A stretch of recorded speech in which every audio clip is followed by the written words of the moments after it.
சுகுமாருக்கும் உங்களுக்கு என்ன பிரச்சனை? அவரை பத்தி முனிமாக்காவும் பார்த்தீங்க அப்படின்னா அவங்க அந்த இடத்துக்கு வந்து நின்னோடனே இது முனிமாக்கா அப்படின்னு தெரிகிற அளவுக்கு ஒரு ஃபெமிலியரானோம். வி ஆர் காமன் நாங்கள் எல்லாருமே. பட் அவங்கள எல்லாருமே தெரிஞ்சிருக்கு, எங்கெல்லாம் யாருமே தெரியல, ஒருத்தனுக்கு தெரியல. சுகுமார் எல்லாருக்குமே தெரிஞ்சது, சுகுமார் 50 பேருக்கும் தெரியல. ஆனால் 20 பேர் அவங்க சொல்றாங்கல்ல இருந்ததுன்னு சொல்றாங்கல்ல. முனிமாக்கா வந்து யூடியூபர்னு சொல்றாங்கல்ல, போர்டு வச்சுக்கிட்டே நடந்து வந்தான்ல. நீங்க அவன் வேணாம்னு நினைச்சிருந்தீங்கன்னா அவனை ஃபர்ஸ்டே கூட விட்டுருக்கலாம். அவனை கேட்ட 4 கேள்வியுமே ஒண்ணுமே இல்லாத ஒரு கேள்வி. நீ எதுக்குடா வந்தேன்னு கேட்டா எவ்வளவு ஹாட்டா இருப்பான். ஆரி வந்து ஒரு கேள்வி கேட்டார் என்கிட்ட. என்ன கேட்டார்னா, நீங்க பேசணும்னு தானே ஆசைப்படுறீங்க, ஸோ நான் உங்களுக்கு மேடை அமைச்சு தரேன், உங்களுக்கு பேசுறதுக்கு நான் வாய்ப்பு வாங்கி தரேன், உங்களுக்கு எதுக்கு பிக் பாஸ் அப்படின்னாரு. அப்போ நான் கொடுத்த பதில் ஒன்று இருக்குல்ல, அந்த பதிலே முதல்ல முழுசா வரல. எங்கள் அம்மா வீடாக இருக்கட்டும், என் ஹஸ்பண்ட் வீடாக இருக்கட்டும், அவ்வளோ பெரிய ஃபேமிலி. ஆனால் இதே கோயம்பேடு பஸ் ஸ்டாண்ட் இருக்குல்ல, இந்த கோயம்பேடு பஸ் ஸ்டாண்டில் 100 பேரோட 101 ஆளாக நான் படுத்திருந்தேன் 3 நாள். அப்போ இந்த இடத்துக்கு நான் வரதுக்கு எவ்வளோ எஃபர்ட் போட்டிருப்பேன்னு வச்சு பாருங்களேன். நான் பேச்சாளர், ஃபோட்டோகிராஃபர், நான் கேப் டிரைவர். அப்போ அவங்க எங்கிட்ட ஒரு கொஸ்டின் வைக்கிறாங்க, நீங்கள் யாரை ரெப்ரசன்ட் பண்ணி பிக் பாஸ்ல போகிறீங்க? நடந்த விஷயங்களை முழுசாக காட்டியிருக்கலாம். இல்லை அப்படின்னா அவங்க இவங்கள தான் செலக்ட் பண்ண போறீங்க அப்படின்ற ஒரு எண்டுக்கு வந்திருந்தா எங்களை நீங்கள் ஸ்டார்டிங்லேயே ரிஜெக்ட் பண்ணிருக்கலாம். முனியம்மாக்காவும் அந்த பொண்ணு இன்னொரு பொண்ணும் ஒருத்தர் மேலே ஒருத்தர் உட்காந்துட்டாங்க. இந்த ட்வின்ஸ் பிரதரில் இன்னொரு பொண்ணு வந்து லிட்ரலி சண்டை போடுறா. அப்போ இதெல்லாம் பார்க்கல, சரி போகாமலே இருந்துருக்கலாம்டா, காலாவது நல்லா இருந்து அப்படின்னு தான் ஃபீல் ஆச்சு எனக்கு. இன்றைக்கி நான் வந்து வண்டி ஓட்டுறேன் அப்படின்னா அது பணத்துக்காக தான். பட் எனக்குன்னு பிடிச்சதுன்னு ஒரு விஷயம் இருக்கும்ல, ஸோ அந்த விஷயத்தை நோக்கி நான் போயிட்டுருக்கேன், போவேன், ஜெயிப்பேன்.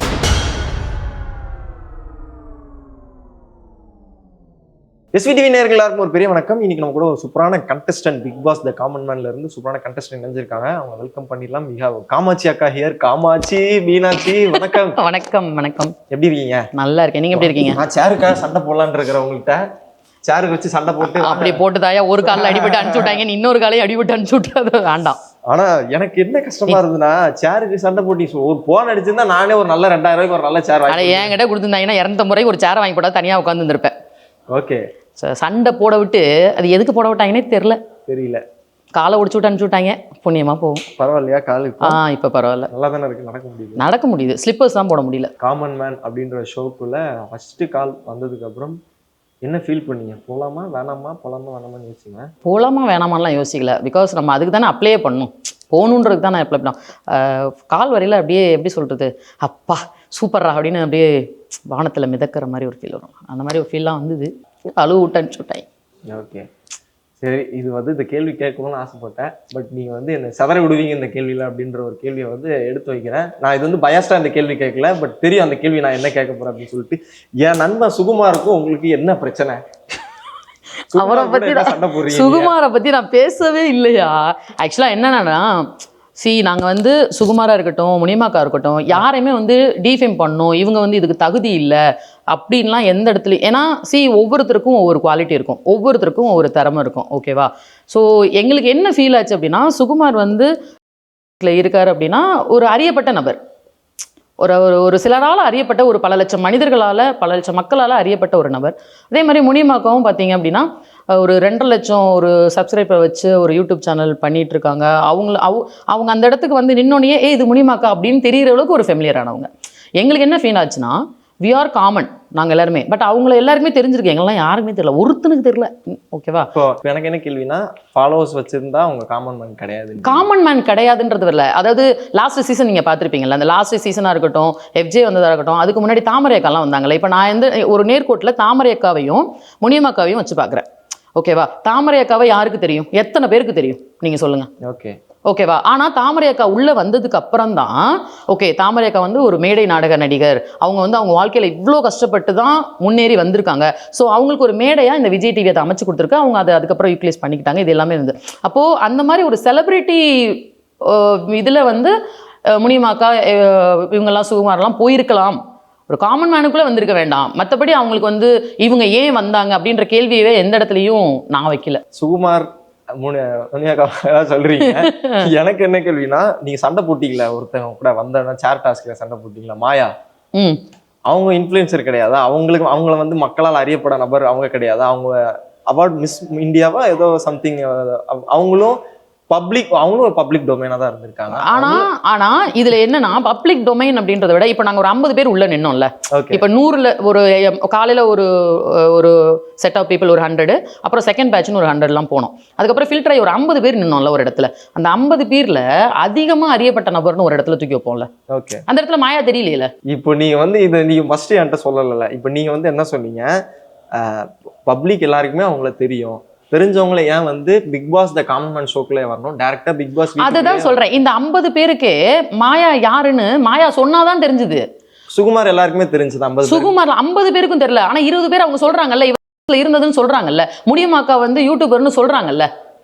புரியுதுங்களா உங்களுக்கு நான் எந்த இடத்துல பாயிண்ட் எடுத்து வைக்கிறேன்னு? இவங்க யாருன்னு 50 பேருக்கு தெரியல, ஆனா 25 பேருக்கு தெரிஞ்சிருக்கு. நீங்க சொல்ற வித்தியாசம் எப்படி தெரியுமா இருக்கு? 5க்கும் 10க்கும் இருக்கிற நூலிலே வித்தியாசம் தான். அந்த நூலிலே வித்தியாசத்துல இவங்களை செலிபிரிட்டில கொண்டு போயிருக்கலாம்ன்றதான் என்னோட பாயிண்ட், வேற ஒண்ணுமே இல்ல. நான் எனக்கு என்னன்னா, இதுல நீங்க வந்து சுகுமார் முனியம்மாக்கெல்லாம் ஆட் பண்றீங்கல்ல, நான் இன்னும் 2-3 பேர் இருக்கு வரல, அவ்வளவுதான் ஆட் பண்றீங்களா? அதுல மாயாவும் ஆட் பண்ணிக்கோங்கன்ற, வேற எதுவும் கிடையாது. மாயாவும் தூக்கி, அதுதான் எல்லாத்தையும் தூக்கி மொத்தமா வெளில போட்டாங்களே, முடிஞ்சு போச்சு. அந்த கேட்டகரியில மாயாக்காவே ஆட் பண்ணி. சரி ஓகே டன், உங்க ஆசையை கேட்பானே. மாயாவே அப்புறம் நீங்க வந்து இன்ஃப்ளூயன்சர் சொன்னா மாயாவே நீங்க மாயாவே சேர்க்கிறோம். எதிர்க்கிறீங்க நீங்க. எதுக்குறேன், மாயாவை எதிர்த்து சண்டை போட்டு அதெல்லாம் பஸ்ல நடந்தது.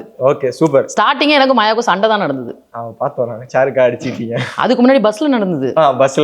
பஸ்ல நடந்தது. ஓகே, இப்போ இந்த ஜட்ஜஸா இருக்கட்டும், இவங்க ரொம்ப பயாஸ்டா இருந்தாங்க, இல்ல அன்ஃபேரா இருக்காங்க அப்படின்ற மாதிரி அதான் உள்ள ஃபீல் ஆச்சு. அவங்க யாரு? ராஜுவை தான் அன்ஃபேர்னு. ஏன் ராஜு?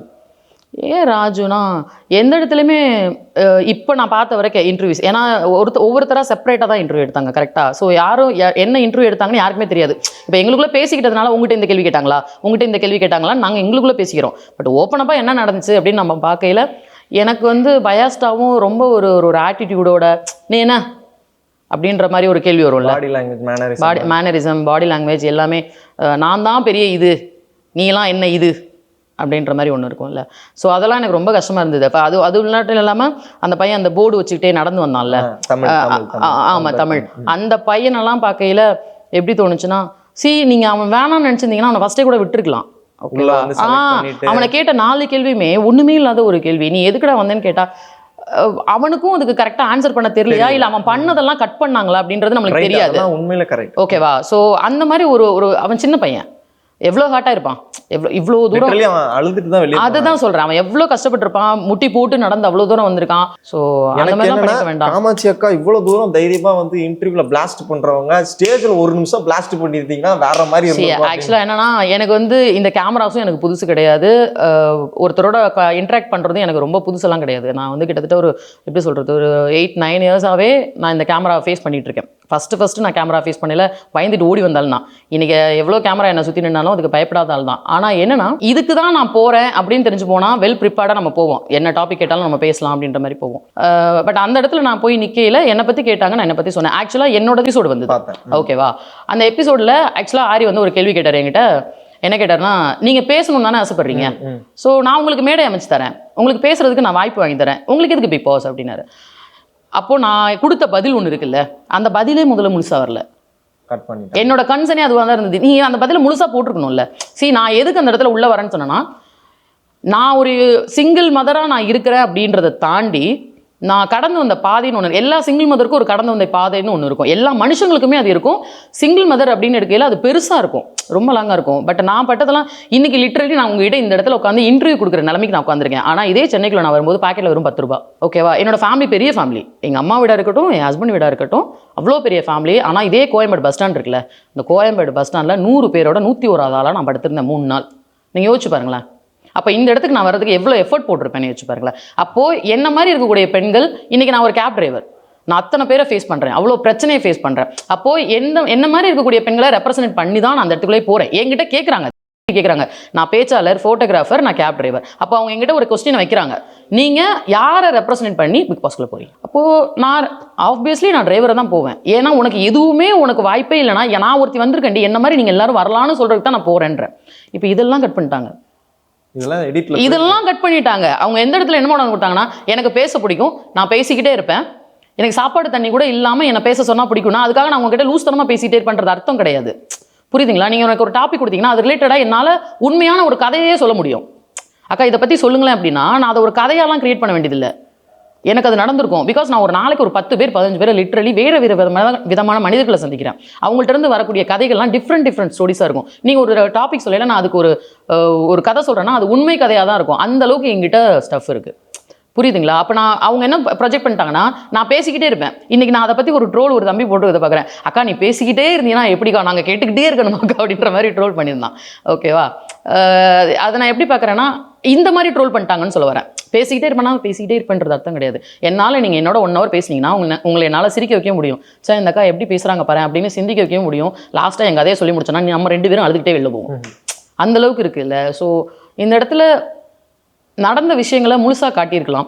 இல்லை அப்படின்னா இவங்கள தான் செலக்ட் பண்ண போறீங்க அப்படின்ற ஒரு எண்டுக்கு வந்திருந்தா எங்களை நீங்கள் ஸ்டார்டிங்லேயே ரிஜெக்ட் பண்ணியிருக்கலாம் அப்படின்றது தான் என்னோட கன்சர்ன். இவ்வளோ தூரம் கொண்டு வந்து அதை பண்ணியிருக்க வேண்டாம். நிறைய பேரோட ஒப்பீனியனும் கிட்டத்தட்ட அதே மாதிரி தான் இருந்துச்சு. லைக் நான் பப்ளிக் ஆடியன்ஸாக பார்த்த கமெண்ட்ஸ் வச்சு சொல்கிறேன். நீங்கள் ஒரு சில பேர் ரிஜெக்ட் பண்ணுறீங்கன்னா உள்ளே வந்து ஷோ டெலிகாஸ்ட் ஆகிறதுக்கு வச்சு ஏன் ரிஜெக்ட் பண்ணுறீங்க? கிட்டத்தட்ட 7 ரவுண்ட் 8 ரவுண்ட் கிட்ட வச்சிருக்காங்க. ஆமாம், மேபி அங்கேயே ரிஜெக்ட் பண்ணியிருக்கலாமே. வேற ஏதாவது ரீசன் இருக்குதா இந்த மாதிரி அவங்க பண்ணுறது? எனக்கு அதுதான் இப்போ வரைக்குமே எனக்கு புரியாத விஷயம் என்னன்னா, இப்போ ஒரு டாஸ்க் வைக்கிறீங்கன்னு வச்சுக்கோங்களேன், ஒரு சேனல்லையோ இல்லை ஏதோ ஒரு காம்படிஷன்லையோ ஒரு டாஸ்க் வைக்கிறீங்க, அடுத்தடுத்த லெவலுக்கு போகணுன்னா ஒரு டாஸ்கில் வந்து ஃபெயில் ஆனவங்களோ இல்லை அந்த டாஸ்க்கை முடிக்காதவங்களோ ரிஜெக்ட் ஆகி வெளில போகணும் தானே. ஓகே, எங்ககிட்ட அந்த பஸ் டாஸ்க்கு சொல்லலை, அதை நான் தான் படித்தேன். ஓகேவா? அது சொல்லலை என்ன சொன்னாங்கன்னா, உங்களோட அதிகாரப்பூர்வ டாஸ்க்கு இப்போ தான் ஸ்டார்ட் ஆகுது அப்படிங்கிற எல்லாருமே என்ன ஒரு தாட்டில் இருந்தோன்னா, ஓகே இந்த டாஸ்கில் பஸ்ஸில் ஏறி உட்கார்றவங்க, ஏன்னா முன்னாடி நம்ம அந்த ப்ரீவியஸ் ஷோஸ்லாம் நம்ம பார்க்கல, உட்காந்துருந்து அந்த ஸ்டஃப் கொடுத்து எவ்வளோ நேரம் அவங்க உட்கார சொல்கிறாங்களோ அவ்வளோ நேரம் உட்காந்துருக்கவங்க தான் இந்த அடுத்த லெவலுக்கே போக முடியுன்ற இடத்துல எல்லாரோட மைண்ட் செட்டும் அப்படி தான் இருந்தது. ஆனால் லிட்ரலி இதை முடிஞ்ச வரையில் நீங்கள் எல்லாருமே அடுத்த ரவுண்டுக்கு 50 பேரும் போகிறீங்கன்னா அவங்களோட மனநிலைமை யோசிச்சு பாருங்களா. புரியுது. அதை முடிச்சுட்டு வரோம், அடுத்து லஞ்ச் முடியுது, திருப்பி உடனே அந்த 50 பேரையும் அந்த ரூமுக்குள்ளே உட்கார வச்சு சேரில் உட்கார வைக்கிறீங்க. அப்போ அடுத்த கட்டமாக இவங்களோட மனநிலைமை என்ன இருக்குது? சரி ஓகே, அதையும் இதையும் பேஸ் பண்ணி தான் எடுப்பாங்க போல இருக்குன்னு 50 பேர் அடிச்சுட்டு நிற்கிறாங்க. ஒரு 2 பேர் நீங்கள் பார்த்துருப்பீங்க, முனியம்மாக்காவும் அந்த பொண்ணு இன்னொரு பொண்ணும் ஒருத்தர் மேலே ஒருத்தர் உட்காந்துட்டாங்க. இந்த ட்வின்ஸ் பிரதரில் இன்னொரு பொண்ணு வந்து லிட்ரலி சண்டை போடுறா. ஒருத்தர் மேலே ஒருத்தர் கீரல் விழுகுது, ஒருத்தர் மேலே வந்து விழுகிறாங்க. இது தேவையில்லை தானே? நீங்கள் யோசிச்சு பாருங்களேன். அதனால அவங்களோட மனநிலைமையாக இருக்கட்டும், அவங்களோட உடல் ரீதியாக இருக்கட்டும், எவ்வளோ அவங்க அஃபெக்ட் ஆகிருப்பாங்க அப்படின்னு. அப்போது நீங்கள் அந்த ஃபில்ட்ரேஷன் இந்த டாஸ்கில் இல்லைன்னா நீங்கள் ஏன் அதை வைக்கிறீங்க? அதை டாஸ்க்குன்னு ஏன் சொல்கிறீங்க? ஓகே, உங்களோட ஸ்டஃப்பை நாங்கள் பார்க்கறதுக்காக, நீங்கள் 2 மணி நேரம் அங்கே உள்ளே உட்காரீங்களான்னு பார்க்கறதுக்காக, இல்லை நீங்கள் எந்த அளவுக்கு வந்து போட்டி போட போகிறீங்க அப்படின்றத பார்க்கறதுக்கு தான் இந்த டாஸ்க் அப்படின்னு சொல்லியிருந்தா கூட டசன்ட் மேட்டர். அது ஒரு விஷயமே இல்லை. we feel regret ஏன்டா ஷோக்குள்ளே போனோம் அப்படின்னு சொல்லி. சத்தியமா ரியலி? சத்தியமா. என்ன ரீசன் சொல்லுங்க? அதுதான் சொல்கிறேன்ல, ரீசன்னா இப்போ இது முடிஞ்சது ப்ரோ. இப்போ நான் 2 நாள் கழிச்சு இப்போ 20 பேரை தான் கிட்டத்தட்ட இன்டர்வியூ எடுத்திருக்காங்க. இன்னும் நீங்கள் 20 பேர் 25 பேரோட இன்டர்வியூ நீங்கள் பார்க்க வேண்டியிருக்கு. பர்சனலாக ஆரி எல்லாருமே பேசினது. ஓகேவா? அதுக்கப்புறம் இந்த ஹோல்டுன்னு கொடுத்தாங்களா, இப்போ எனக்குலாம் ஹோல்டு கொடுத்து தான் அடுத்து வந்து ஒரு 21 பேரை தூக்கி உள்ளே உட்கார வச்சாங்களா. இது அந்த இடத்துல எனக்கு சொல்லலாமா அப்படின்னு எனக்கு தெரியல. அடுத்து கொடுத்த ஒரு டாஸ்க் இருக்குல்ல, இப்போது அந்த டாஸ்க் இதுக்கு முன்னாடி என்ன சொல்லியிருந்தாங்க எங்கள்கிட்ட சொல்லல, அந்த டாஸ்க் ஆரம்பிக்கல அப்படின்னா, இதில் யார் கரெக்டாக பர்ஃபார்ம் பண்ணுறீங்களோ, யார் ஃபுல் பிளெச்சாக உங்களோட பர்ஃபார்மன்ஸ் இருக்கோ அவங்க இடத்துக்கு போக போகிறீங்க. ஓவராலாக எங்கள் எல்லாரோட மைண்ட் செட் ஓகேன்ற மாதிரி இருந்துச்சு. அப்போ அது வந்து நீங்கள் வந்து அந்த இடத்துல நின்று நீங்கள் என்ன எழுதி கொடுத்துருக்கீங்களோ அதை படிக்கிறீங்க. அதை வச்சு இந்த 21 பேரும் உங்களை கேள்வி கேட்குறாங்க, இன்ட்ராக்ட் பண்ணுறாங்க. நான் உங்களை கேள்வி கேட்குறேன் 21 பேரும், நீங்கள் நின்று பதில் சொல்கிறீங்க அப்படின்னா உங்களை பதில் சொல்ல விடாமல் தடுக்கிறது தான் என்னோட வேலை. இந்த 20 பேர் வேலை என்னன்னா, உங்களை நான் பதில் சொல்லவே விடக்கூடாது. நீங்கள் வந்து திணறணும், என்ன பதில் சொல்ல போகிறோம் திணறணும், இல்லைன்னா ஆஃப் ஆகிடணும். அப்போ நீங்கள் தோத்துட்டீங்க, அவ்வளோதான், நீங்கள் வெளில போயிடணும். அதுதான் டாஸ்க்காக சொன்னாங்க சுகுமார். எனக்கு அவரெல்லாம் வந்து என்ன பண்ணிட்டாருன்னா படுத்துட்டாருங்க. அவர் வந்து கேள்வி கேட்குறாங்க, அவர் என்ன பண்ணாருன்னா புஷ்அப் எடுக்கிறாரு படுத்துட்டு. அதெல்லாம் இவங்க காட்டுவாங்களான்னு எனக்கு தெரியல. புஷ்அப் எடுக்கிறாரு, இப்படி படுத்துட்டாரு. அவர் முடிச்சதுக்கப்புறம் கேட்குறாங்க, நீங்கள் என்ன பண்ணிட்டு இருக்கீங்கன்னா, ஒரு அடுத்த ரீசன் ஒரே ஒரு பதில் தான் சொன்னார். எனக்கு இந்த கேள்விக்கு பதில் சொல்ல பிடிக்கலன்னா நான் டிஸ்ட்ராக்ட் ஆகிறதுக்காக நான் இதெல்லாம் பண்ணுவேன். அப்போ அவர் அந்த டாஸ்க்கை முடிக்கல. ஓகேங்களா? அப்போ எப்படி அவர் உள்ளே போனார்? நீங்கள் என்னை கேள்வி கேட்குறீங்க, எல்லாரையும் 4 பேர் கேள்வி கேட்டாங்கன்னா என்னை 10 பேர் கேள்வி கேட்குறீங்க. அந்த 10 பேருக்கு நான் உங்களுக்கு பதில் சொல்கிறேன். எந்த இடத்துலையும் நான் ஸ்டக் ஆகலை. 3 நிமிஷமாக நான் உங்களுக்கு பதில் சொல்லிட்டு இருக்கேன். ஒருத்தனையும் கேள்வி கேட்க விடாமல் அடுத்தடுத்து பதில் கொடுத்துக்கிட்டே இருக்கேன். நான் வெளில வரேன். அப்போ எனக்குள்ளே கேள்வி வருமா இல்லையா? அது அன்ஃபேர்ன்ற கேள்வி வருமா இல்லையா? நீங்கள் என்ன எங்ககிட்ட சொன்னீங்க? இந்த இடத்துல டாஸ்க் யார் சரியாக பண்ணலையோ அவங்க நீங்கள் வெளில போகிறீங்க, அடுத்தவங்க ஜெயிச்சு போகிறீங்க. நாங்கள் எதுவுமே ஜட்ஜ் பண்ணல, நீங்கள் தான் ஜட்ஜ் பண்ணிக்க போகிறீங்கன்னு சொன்னீங்கன்னா, அப்போ இது நான் வந்து சுகுமாரை மட்டும் சொல்ல, இன்னும் 2-3 பேரும் அதே வேலையை பார்த்தாங்க. ஓகே, ஒரு பொண்ணெல்லாம் வந்து உட்காந்துட்டா இப்படி எப்படி சம்மந்தப்பட்ட ப்ரோ அந்த ஆட்டிடியூடில் தான் இருந்தா, அவளும் உள்ளே இருக்கா. அவள் இப்போ இருக்காளா இல்லையான்னு கூட எனக்கு தெரியல. பட் அடுத்த ஸ்டெப்புக்கு போனான். அந்த 20 கண்டஸ்டண்ட்டில் அவளும் போனான், அந்த பொண்ணும் போனான். அப்போ இதெல்லாம் பார்க்கல சரி போகாமலே இருந்திருக்கலாம்டா, காலாவது நல்லா இருந்திருக்கணும் அப்படின்னு தான் ஃபீல் ஆச்சு எனக்கு ஃபைனலி. ஏன்னா எனக்கு கால் தான் முக்கியம், எனக்கு என் கை கால் கண்ணு தான் முக்கியம், என்னோட பொழப்புக்கு அதுதான் முக்கியம் இல்லை. அதையே நான் உடச்சிட்டு வந்து ஒரு வாரமாக நான் உட்காந்துருந்தேன். அப்போ எனக்கு என்ன வேணுன்னா சத்தியமாக நான் வந்து போயிருக்க வேணாம் அப்படின்னு தான் தோணும். ஓகே, அன்ஃபேராக இருக்கையில எனக்கு அப்படி தோணுச்சு. பிக் பாஸ் சீசன்லாம் முடிஞ்சிச்சு, நெக்ஸ்ட் என்ன பிளான் வச்சுருக்கீங்க? நெக்ஸ்ட் எல்லாம் பிளான் இப்போது இந்த இன்டர்வியூ பார்க்குறவங்களா இருக்கட்டும், இந்த பிக் பாஸ்குள்ளேருந்து நாங்கள் வெளில, ஏன்னா நிறைய நெகட்டிவ் கமெண்ட்ஸையும் நம்ம பார்க்குறோம். இப்போ நிறைய கமெண்ட்ஸ் வந்து போட்டதுக்கப்புறம் ஒருத்தர்லாம் சொல்லியிருந்தாரு, இவங்களெல்லாம் எடுத்திருந்தா அந்த சேனல் நல்லவங்க, இவங்களெல்லாம் எடுக்கல, அதனால இவங்கெல்லாம் உட்காந்து குபுனிக்கிட்டு உட்காந்துருக்காங்க. அது கிடையாது, எங்களோட கன்சர்ன் அது கிடையாது. அந்த இடத்துல எங்களுக்கு அன்ஃபேராக தோணுச்சு. நாங்கள் எந்த இடத்துலையும் அந்த சேனலை நாங்கள் வந்து தப்பாக சொல்லலை. அவங்க வந்து எங்களை வந்து அக்ரிமெண்ட்டை வாங்கிட்டு மிரட்டினாங்க, எங்களை பற்றி நாங்கள் எதுவுமே சொல்லலை. எங்களுக்கு என்ன அந்த இடத்துல அன்ஃபேர்னு தோணுச்சோ அந்த விஷயத்தை நாங்கள் தூக்கி வச்சுருக்கோம், அவ்வளோதான். மற்றபடி அடுத்த ஃபோக்கஸ் என்னென்னா, இப்போ நம்மளுக்கு ஒரு ஃபேஷன் இருக்கும்ல, இன்றைக்கி நான் வந்து வண்டி ஓட்டுறேன் அப்படின்னா அது பணத்துக்காக தான். பட் எனக்குன்னு பிடிச்சதுன்னு ஒரு விஷயம் இருக்கும்ல, ஸோ அந்த விஷயத்தை நோக்கி நான் போயிட்டுருக்கேன், போவேன், ஜெயிப்பேன். அவ்வளோ கண்டிப்பாக ஜெயிப்பீங்க, இதெல்லாம் நடக்க தான் போகுது, எதை நினச்சி கவலைப்படாதீங்க. இது இல்லைன்னா இதோட பெட்டர் ஸ்டேஜ். அவ்வளோதான். நான் எப்பவுமே ஒரு விஷயம் நான் நினைப்பேன்னா, கடவுள் ஒரு விஷயத்தை தடுக்கிறாரு அப்படின்னா எனக்கு வந்து அதை விட இன்னொரு பெஸ்ட் ஒன்று கொடுக்க போறாரு. அதனால ஓகே இதெல்லாம் வேணாம் விட்டுரு, இதை விட ஒரு பேச ஒன்று காத்துட்டு இருக்கு, வா அடுத்து உன்னை வளர்த்துக்கோ அப்படின்னு சொல்றான்னு அர்த்தம். ஸோ ரைட், கண்டிப்பாக அதெல்லாம் நடக்கும். All the best. தேங்க்யூ. பெரிய உழைச்சு பெருசாக சாதிக்க போறீங்க. இப்போ நான் சொல்கிறேன், கண்டிப்பாக நடக்கும். Thank you so much. தேங்க்யூ.